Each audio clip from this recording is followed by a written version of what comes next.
খবর শুনছেন বেঙ্গল 24 চ্যানেল থেকে। আজ 7 তারিখ সোমবার। জানাবো আজকের গুরুত্বপূর্ণ 7টি তাজা খবর। শুরুতেই হেডলাইন্স। কসবা থেকে কাকদ্বীপ, কলেজে কলেজে ভাইপোর গ্যাংয়ের ওই দাপুট কি নিয়োগের চাবিকাঠি? বিস্ফোরক শুভেন্দু। চেস ডিপার্টমেন্টে ঘাপটি মেরে খুনিরা, আরজিকর কাণ্ডের তদন্ত নিয়ে বিস্ফোরক অভয়ের বাবা মা। বাংলায় ফের এনআরসির আতঙ্ক, নোটিশ পেলেন কোচবিহারের বাসিন্দা। কার্তিক মহারাজ সন্ন্যাসীদের কলঙ্ক, সুবিচারের দাবিতে সরব নির্যাতিতার বাবা মা। রোহিঙ্গারা নাম তুলেছে, বিহারের মতো বাংলাদেশেও ভোটার লিস্ট যাচাইয়ের দাবি শুভেন্দুর। নজরবিহীন, বিজেপি নেতা জগন্নাথের সম্পত্তি খতিয়ে দেখুন, নবান্নকে নির্দেশ রাষ্ট্রপতি ভবনের, চর্চা তুঙ্গে। সক্রিয় ঘূর্ণাবর্ত, দক্ষিণবঙ্গে ঝড় বৃষ্টির ডবল ডোজ, আগামী 7 দিনের আবহাওয়ার আগাম খবর। আসছি বিস্তারিত খবরে। কসবা ল কলেজে গণধর্ষণের অভিযোগে গ্রেপ্তার 3 টিএমসিপি নেতাকে ঘিরে রাজ্যে রাজনীতিতে ঝড় উঠেছে। ধৃতদের একজন মনোজিৎ মিশ্র চুক্তিভিত্তিক কর্মী হলেও কলেজের প্রাক্তনী ছিলেন।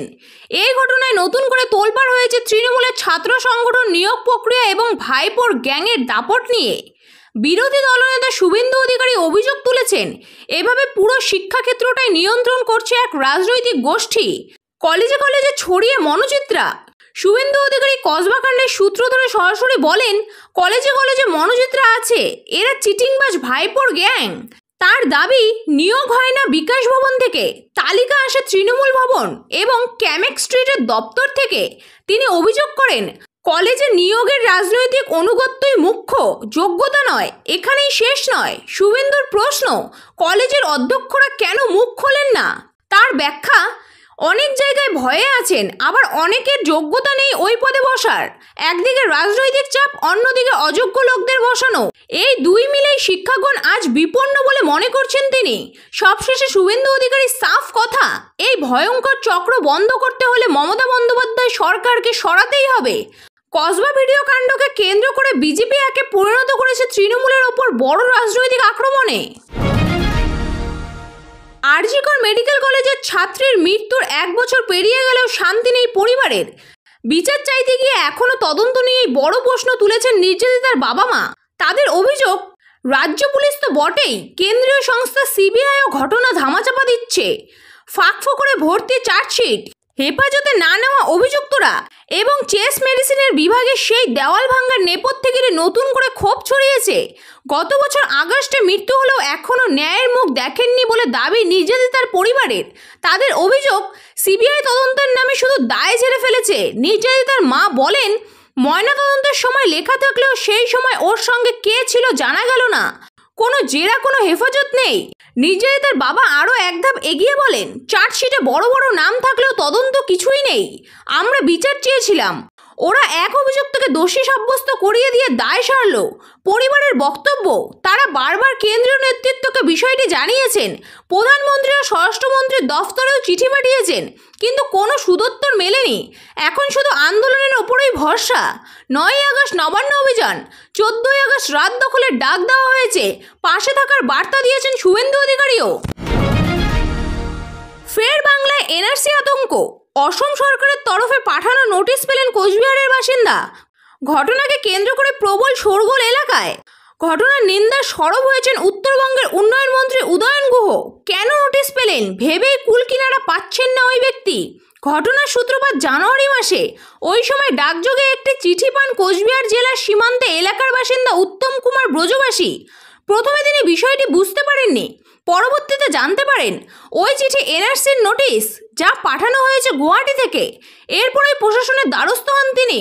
জানা যাচ্ছে, আগামী 15ই জুলাইয়ের মধ্যে ওই ব্যক্তিকে অসমের কামরূপে জেলা পুলিশের সুপারের কাছে হাজিরা দেওয়ার নির্দেশ দেওয়া হয়েছে। সঙ্গে রাখতে হবে ভারতীয় হওয়ার প্রমাণপত্র। স্বাভাবিকভাবে প্রবল আতঙ্কে তিনি, কিন্তু ওই ব্যক্তির সঙ্গে অসমের কোনো রকম যোগ নেই বলেই দাবি। এই ঘটনায় নেপথ্যে বিজেপির চক্রান্ত বলে দাবি উত্তরবঙ্গের উন্নয়ন মন্ত্রী উদয়ন গুহর। এনআরসির চূড়ান্ত তালিকায় প্রকাশিত হয়েছে, যাতে বাদ গিয়েছে 19,06,657 জন মানুষের নাম। চূড়ান্ত তালিকায় 3,11,21,004 জন ঠাঁই পেয়েছেন। কিন্তু চূড়ান্ত তালিকা প্রকাশ্যে আসার পর দেখা যায় অসমের বাসিন্দা বহু হিন্দুর নামও এই তালিকায় বাদ গিয়েছে। বিশেষ করে বরাক উপত্যকার বহু হিন্দু বাসিন্দাদের নাম নাগরিকপঞ্জির চূড়ান্ত তালিকায় নেই। আবার যাদের তথাকথিত অনুপ্রবেশকারী বলা হচ্ছে, এমন বহু মুসলিমের নাম তালিকায় ঢুকে পড়েছিল। সেই জল গড়িয়েছে অনেক দূর। কয়েক বছরের ব্যবধানে আচমকা কোচবিহারের বাসিন্দাকে নোটিশের ঘটনায় স্বাভাবিকভাবেই শোরগোল। বেলডাঙ্গা ভারত সেবাশ্রম সংঘের প্রধান স্বামী কার্তিক মহারাজের বিরুদ্ধে এবার সরব হলেন নির্যাতিতার বাবা মা। রবিবার সোশ্যাল মিডিয়ায় কার্তিক মহারাজের বিরুদ্ধে সরব হন তারা। কার্তিক মহারাজকে সন্ন্যাসীদের কলঙ্ক বলে দাবি করেন নির্যাতিতার বাবা। নির্যাতিতার বাবা ও মা মুর্শিদাবাদের নওদা থানা এলাকার বাসিন্দা। নির্যাতিতার বাবা একজন বিজেপি নেতা। তিনি এলাকায় একাধিক নির্বাচনেও দাঁড়িয়েছিলেন। বর্তমানেও তিনি বিজেপির সঙ্গে যুক্ত।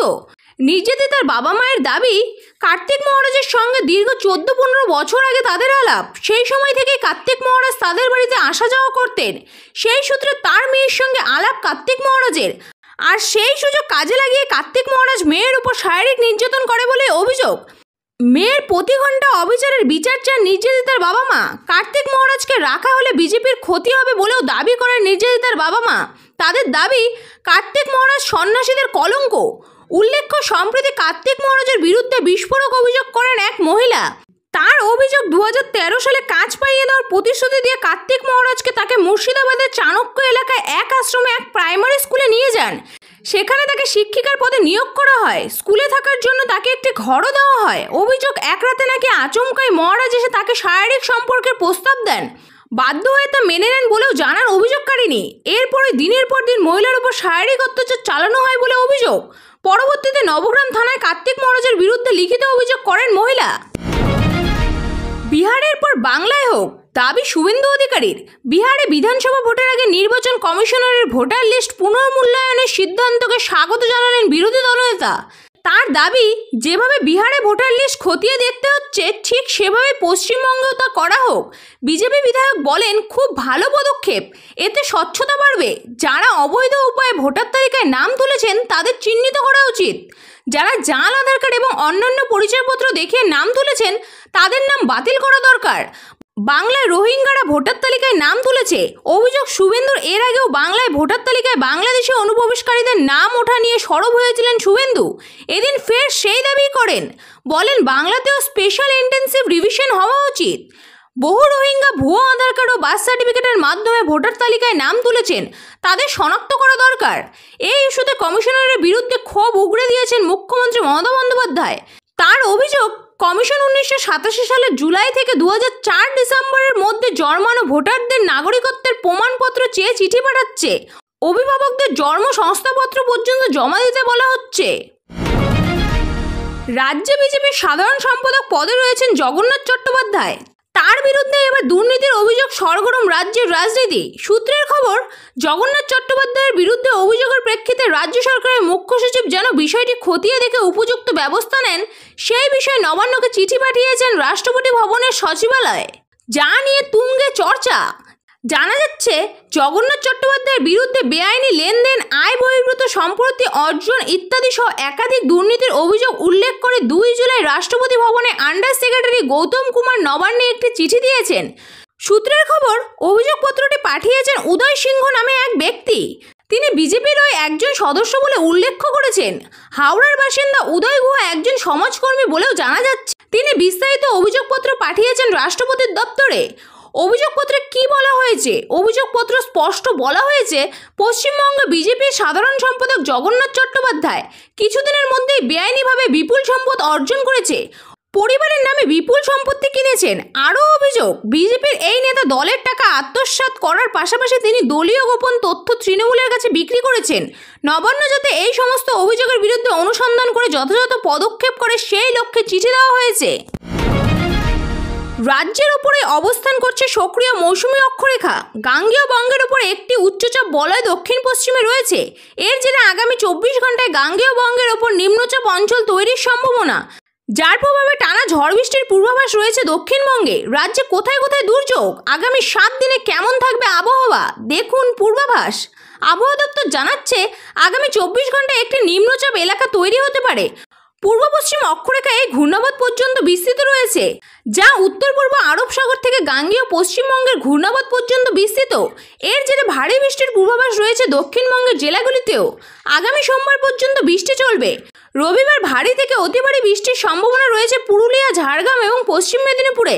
হাওড়া, হুগলি, উত্তর চব্বিশ পরগনা, দক্ষিণ চব্বিশ পরগনা, পূর্ব মেদিনীপুর, বাঁকুড়া, পূর্ব বর্ধমান, পশ্চিম বর্ধমান, বীরভূম, মুর্শিদাবাদ এবং নদিয়ায় সব জেলাতেই হালকা থেকে মাঝারি বৃষ্টির সম্ভাবনা। সমস্ত জেলায় সতর্কতা জারি রয়েছে।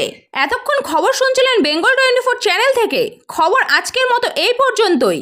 খবর আপনার কেমন লাগলো অবশ্যই কমেন্ট করে জানাবেন এবং নিয়মিত সঠিক খবর শোনার জন্য বেঙ্গল 24 চ্যানেলটিকে সাবস্ক্রাইব করে রাখুন। দেখা হচ্ছে পরবর্তী ভিডিওতে।